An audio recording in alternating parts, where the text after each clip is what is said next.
Hello बच्चों, आज हम पढ़ेंगे जयशंकर प्रसाद जी द्वारा रचित कामायनी नामक महाकाव्य से उद्धृत प्रस्तुत शीर्षक श्रद्धा मनु। इसमें उस समय का वर्णन है जिस समय संपूर्ण सृष्टि प्रलय के जल में डूब गई थी और केवल मनु बचे थे। तो मनु हिमालय पर है और तभी वहाँ श्रद्धा आती है। तो किस प्रकार से श्रद्धा और मनु का मिलन होता है और किस प्रकार से वो सृष्टि को चलाने के लिए आगे बढ़ते हैं, उसी प्रसंग का वर्णन इस शीर्षक के अंतर्गत किया गया है। चलिए प्रारंभ करते हैं। श्रद्धा और मनु।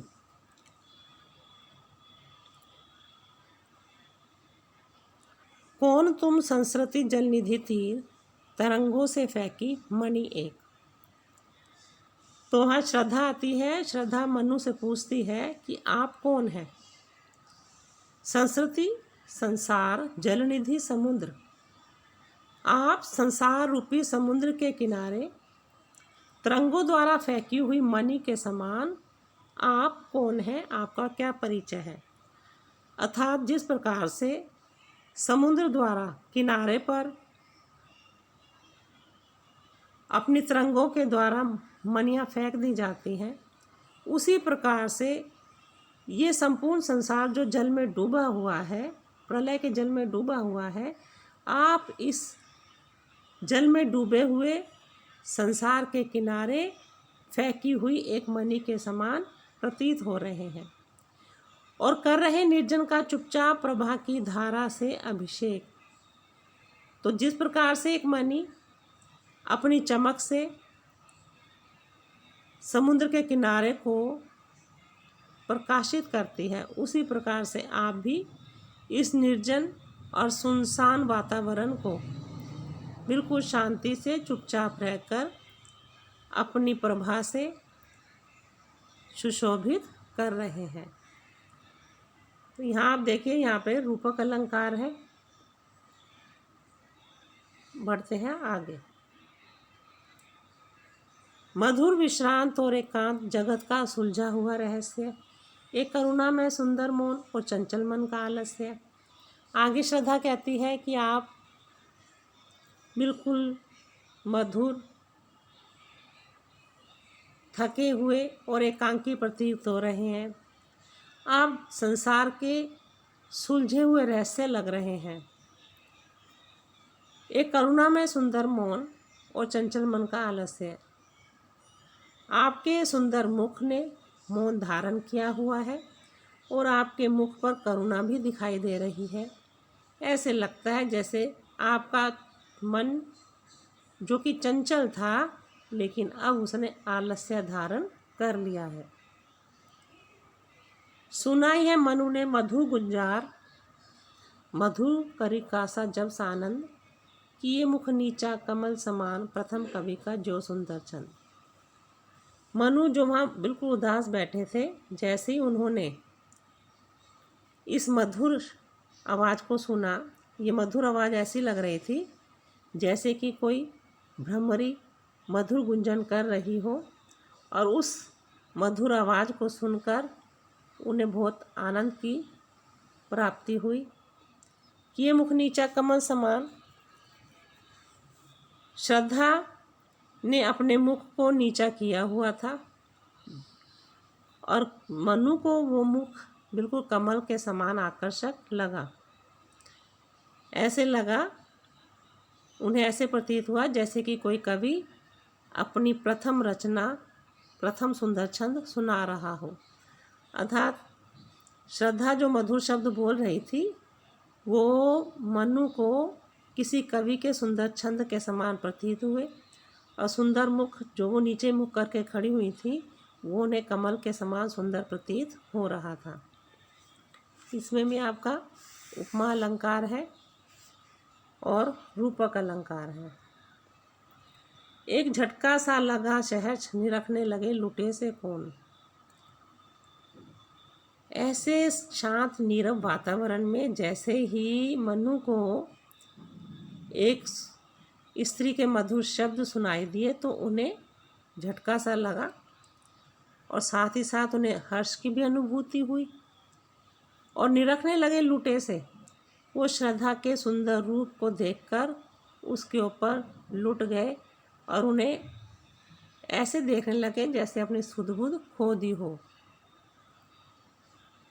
कौन गा रहा है मधुर संगीत, कुतूहल रह न सका फिर मौन।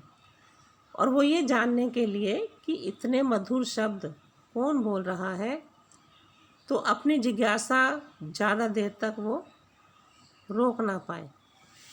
अर्थात उनके अंदर ये जिज्ञासा जाग उठी कि मैं देखूं इतना सुंदर शब्द इतने मधुर आवाज़ में कौन बोल रहा है। और देखा वह सुंदर दृश्य, नयन का इंद्रजाल अभिराम, कुसुम भेवम में लता समान, चंद्रिका से लिपटा घनश्याम। और जैसे ही मनु ने अपनी दृष्टि ऊपर उठाई तो उन्हें एक बहुत ही अद्भुत सुंदर दृश्य दिखाई दिया। उन्होंने उस अपूर्व सुंदरी श्रद्धा को देखा और ऐसे लगा जैसे उनके नेत्रों के सामने कोई सुंदर जादुई दृश्य उपस्थित हो गया है। श्रद्धा उन्हें ऐसी लगी जैसे कि कोई लता फूलों से लदी हुई हो या कोई बादल का टुकड़ा चांदनी से लिपट करके खड़ा हो। अर्थात जिस प्रकार से लताएं ऊपर से नीचे तक फूलों से लदी हुई होती है, उसी प्रकार से श्रद्धा उन्हें संपूर्ण सौंदर्य से ओतप्रोत जान पड़ी। हृदय की अनुकृति बाह्य उदार, एक लंबी काया उन्मुक्त, मधुपवन क्रीडित ज्यों शिशुसाल, सुशोभित और सौरभ संयुक्त। अब श्रद्धा की काया का वर्णन करते हुए कवि बता रहे हैं कि हृदय की अनुकृति बाह्य उदार, श्रद्धा के हृदय की उदारता उनके बाहरी शरीर को देखकर स्पष्ट समझी जा सकती थी। अर्थात उनका बाहरी शरीर जैसे लंबा और बड़ा था, उससे ऐसे प्रतीत हो रहा था कि उनका हृदय भी उतना ही बड़ा और विशाल है। उनकी काया लंबी थी, मधुपवन क्रीडित जो सुशाल, सुशोभित हो सौरभ संयुक्त। और जिस श्रद्धा ऐसे लग रही थी मानो कोई साल्व का छोटा सा पेड़ हो जो कि शीतल मंद मंद बहने वाली वायु की सुगंध से युक्त होकर के सुशोभित हो रहा हो।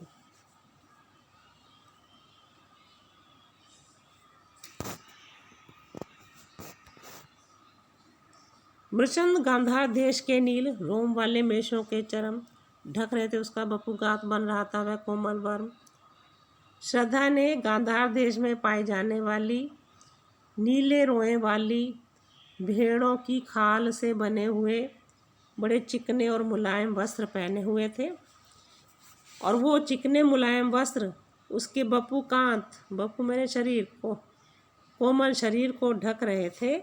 और मानो वो कोमल चिकने वस्त्र ही उसके शरीर का कोमल कवच बन रहे थे। अर्थात वो कोमल वस्त्र जो कि नीले वर्ण के थे, जो कि गांधार देश में पाए जाने वाली नीले रंग की भेड़ों की खाल से बने हुए थे, उसके कोमल शरीर की रक्षा कर रहे थे।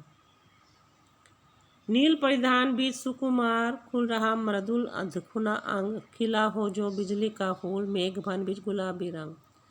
आगे कवि बता रहे हैं कि श्रद्धा ने जो नीले रंग के वस्त्र पहने हुए थे, उन सुंदर वस्त्रों के बीच में से उनके कुछ कोमल अंग अधखुले दिखाई दे रहे थे। और वो कोमल अधखुले अंग ऐसे प्रतीत हो रहे थे मानो बादलों के बन के बीच में गुलाबी रंग का कोई बिजली का फूल खिल रहा हो। ओह वह मुख पश्चिम के व्योम बीच जब घिरते हो घनश्याम, अरुण रवि मंडल उनको भेद दिखाई देता हो छवि धाम। और उनके मुख की सुंदरता का क्या वर्णन किया जाए। उनका मुख तो ऐसे प्रतीत हो रहा था जैसे कि सायंकाल के समय पश्चिम की दिशा में आसमान में घने काले बादल घिर आए हों और उन घने काले बादलों को भेद करके लाल लाल सूर्य मंडल उनको भेद करके संपूर्ण सौंदर्य के साथ दिखाई देने लग जाता हो। अर्थात उनके काले काले बादलों के समान उनके काले काले बाल थे और उन काले बालों के बीच में उनका मुख ऐसे प्रतीत हो रहा था जैसे सायंकाल के समय पश्चिम दिशा में बादल घिर आए हों और उन काले रंग के बादलों के बीच में से लाल रंग का सूरज अपनी संपूर्ण आभा के साथ निकलता हुआ सुशोभित हो रहा हो। घिर रहे थे घुंघराले बाल अंश अवलंबित मुख के पास। उनके बाल घुंघराले थे और वो उनके कंधों के ऊपर झूल रहे थे और वो घुंघराले बालों की लटें उनके मुख के पास भी आ रही थी।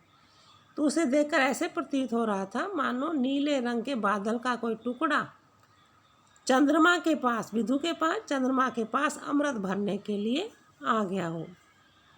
और उस मुख पर वह मुस्कान रक्त किसलय पल्ले विश्राम, और उनके मुख पर जो मुस्कान थी वो ऐसे प्रतीत हो रही थी मानो लाल रंग की कोमल कोपलों के ऊपर अरुण की किरण अम्लाम अधिक अलसाई हो अभिराम। लाल रंग की कोपलों के ऊपर सूरज की एक निर्मल किरण बहुत ही सुंदर ढंग से अलसा करके पड़ी हो और विश्राम ले रही हो। कहाँ मनु ने नवधरनी बीच बना जीवन रहस्य निरुपाय। श्रद्धा की बात सुनकर मनु बोले कि धरती और आकाश के बीच में मेरा जीवन बिल्कुल उपायहीन हो गया है और ये मेरे लिए एक रहस्य भी बन गया है। एक उल्का सा जलता भ्रांत शून्य में फिरता हूँ ऐसा है। और मेरी स्थिति बिल्कुल एक उल्का पिंड की तरह है। जिस प्रकार से उल्का पिंड आसमान से जलता हुआ गिरता है, उसे अपनी दिशा का पता नहीं होता, उसी प्रकार से मैं भी इस संसार में शून्य में असहाय होकर के भ्रमण कर रहा हूँ। मुझे अपनी दिशा का, अपने रास्तों का कोई भी ज्ञान नहीं है। कौन हो तुम बसंत के दूत विरस पतझड़ में अति समान। लेकिन आप कौन हैं? मनु उनसे पूछता है कि आप कौन हैं? आप तो मुझे बसंत के दूत के समान दिखाई दे रहे हैं। अर्थात विरस पतझड़ में अति सुकुमार, अर्थात रसहीन पतझड़ में आने वाली खुशियों का संदेशा देने वाले एक बसंत के दूत के रूप में आप यहाँ उपस्थित हुई हैं। घन तिमिर में चपला की रेख, तपन में शीतल मंद व्यार। जैसे कि घने अंधकार में कोई बिजली चमक जाए या घने अंधकार में जैसे कि कोई बिजली की रेखा सी खिंच जाए, या घनी गर्मी में शीतल मंद वायु बहने लगे। तो जिस प्रकार से गर्मी में शीतल मंद वायु आनंद देती है, अंधकार में बिजली की चमक रास्ता दिखा देती है, उसी प्रकार से मेरे पतझड़ हुए जीवन में आपका आगमन आने वाली खुशियों के बसंत का संदेशा दे रहा है। लगा कहने आगंतुक व्यक्ति मिटाता उत्कंठा सविशेष, दे रहा हो कोकिल सानंद सुमन को जो मधुमय संदेश। आने वाले उस व्यक्ति ने अर्थात श्रद्धा बोली, और जो जिज्ञासाएं मनु के अंदर उत्पन्न हो रही थी उनको शांत करने के लिए उसने बोलना प्रारंभ किया। लेकिन उसका बोलना ऐसा था जैसे कि कोई कोयल फूलों को बसंत के आने का संदेश दे रही हो। तो जिस प्रकार से कोयल का कूकना फूलों के लिए संदेशा होता है कि अब बसंत आने वाला है, उसी प्रकार से श्रद्धा का बोलना भी मनु को आने वाली खुशियों का, आनंदमय जीवन का संदेशा दे रहा था। भरा था मन में नव उत्साह, सीख लूँ ललित कला का ज्ञान। श्रद्धा बोली, मेरे अंदर युवावस्था का नया उत्साह भरा हुआ था और मेरे मन में इच्छा थी कि मैं सभी प्रकार की ललित कलाएं जैसे कि नृत्य, गायन, वादन सभी सीख लूं। और मैं गंधर्वों के देश की रहने वाली हूं और अपने पिता की बहुत ही प्यारी संतान हूं। दृष्टि जब जाती हिमगिरी और प्रश्न करता मन अधिक अधिक, लेकिन जब भी मैं इस हिमालय को देखती तो मेरे मन में अनेक प्रकार के प्रश्न उत्पन्न हो जाते और उन प्रश्नों के कारण मैं और भी अधिक व्याकुल हो जाया करती थी।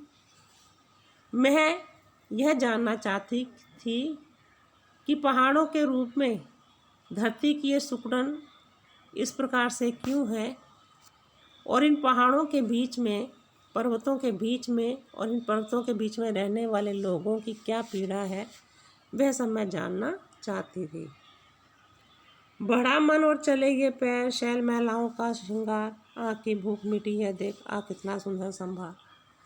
और इन सब प्रश्नों को, जिज्ञासाओं को शांत करने के लिए मेरा मन हिमालय की ओर मेरे पैरों को लेकर चल पड़ा, और यहाँ आकर मैंने इन पर्वतमालाओं की सुंदरता को निहारा, और इस सुंदरता को देख कर के मेरी आँख की भूख शांत हो गई। मैं यह देखकर अत्यधिक आनंदित हो गई कि यहाँ कितना सुंदर सौंदर्य संपन्नता बिखरी हुई है। यहाँ देखा कुछ भली कान, भूत हितरत किसका यह दान। यहाँ आकर मैंने देखा कि किसी ने प्राणियों को अपनी थाली से दिया जाने वाला अन्न डाल रखा है। बलिकान उसे बोलते हैं जब कोई व्यक्ति अपने खाने की थाली में से कुछ अन्न जीव जंतुओं के कल्याण के लिए दान के रूप में निकालता है। तो श्रद्धा बोली, जब मैं यहाँ आई तो यहाँ मैंने कुछ बलि का अन्न देखा जो प्राणियों के कल्याण के लिए दान के रूप में निकाला हुआ था। तो उसे देखकर हुआ ऐसा मन में अनुमान, मेरे मन में अनुमान हो गया, मुझे ये आभास हो गया कि इधर कोई ना कोई जीवित व्यक्ति अवश्य है जिसने ये प्राणियों के हित के लिए अपने भोजन में से दान के रूप में ये अन्न निकाला है। तपस्वी क्यों इतने हो क्लांत, वेदना का यह कैसा वेग, तुम कितने अधिक हताश, बताओ यह कैसा द्वेग। लेकिन हे तपस्वी, आप इतने थके हुए क्यों हैं, आपके अंदर ये पीड़ा का उद्वेग कैसा है।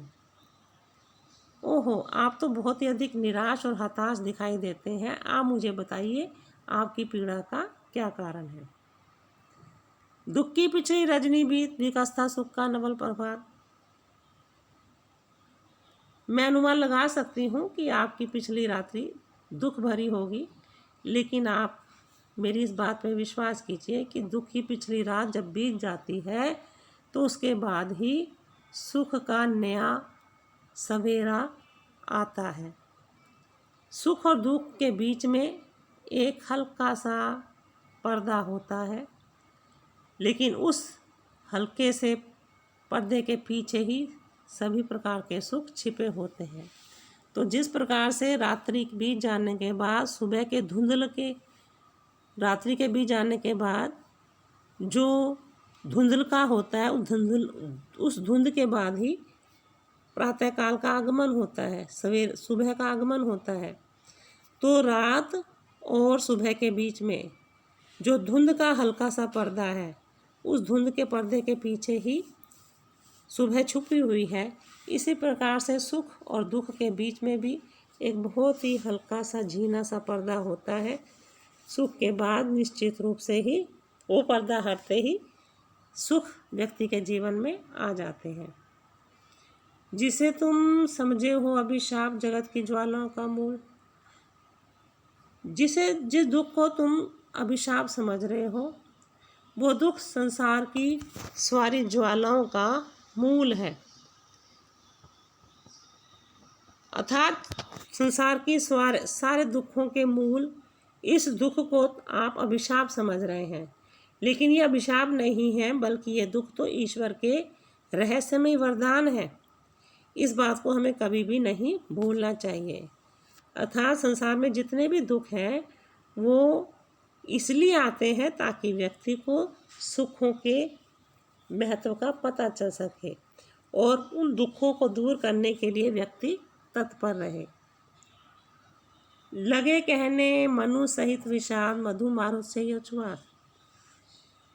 श्रद्धा की बातें सुनकर मनु दुख के साथ बोले कि आपके मुख से निकलने वाले ये शब्द मधुर शीतल वायु के समान आनंद और शीतलता प्रदान करने वाले हैं।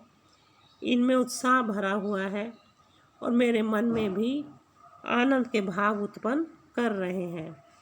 किंतु जीवन कितना उपाय दिया है देख नहीं संदेह। लेकिन मैंने अब जान लिया है कि जीवन बिल्कुल उपायहीन है और इसमें कोई संदेह मुझे नहीं है। और मैंने ये भी जान लिया है कि संसार के सारे कार्यों का अंतिम परिणाम निराशा ही है और संसार की जितनी भी सफलताएं हैं सब कल्पना मात्र है। सारी सफलताएं, सारे सुख अंत में निराशा में और असफलता में परिवर्तित हो जाते हैं। कहा अंगतुक ने सहसने, अरे तुम इतने हुए अधीर, हार बैठे जीवन का दाव, जीतते मरकर जिसको वीर। उस आने वाले व्यक्ति ने बड़े स्नेह से कहा, अरे आप तो बहुत ज़्यादा व्याकुल हो रहे हैं, आप जीवन की बाजी को हार करके बैठ गए हैं। जीवन की बाजी तो वीर लोग हर प्रकार से जीतने का प्रयास करते हैं, अर्थात वीर व्यक्ति परिश्रम करके जीवन के हर क्षेत्र में सफलता प्राप्त करने का प्रयास करते हैं। तप नहीं केवल जीवन सत्य, करुण या क्षणिक जीन अवसाद। और जीवन का सत्य तप नहीं है, ये जो आपने तपस्वी का वेश धारण कर रखा है ये जीवन का असली रूप नहीं है।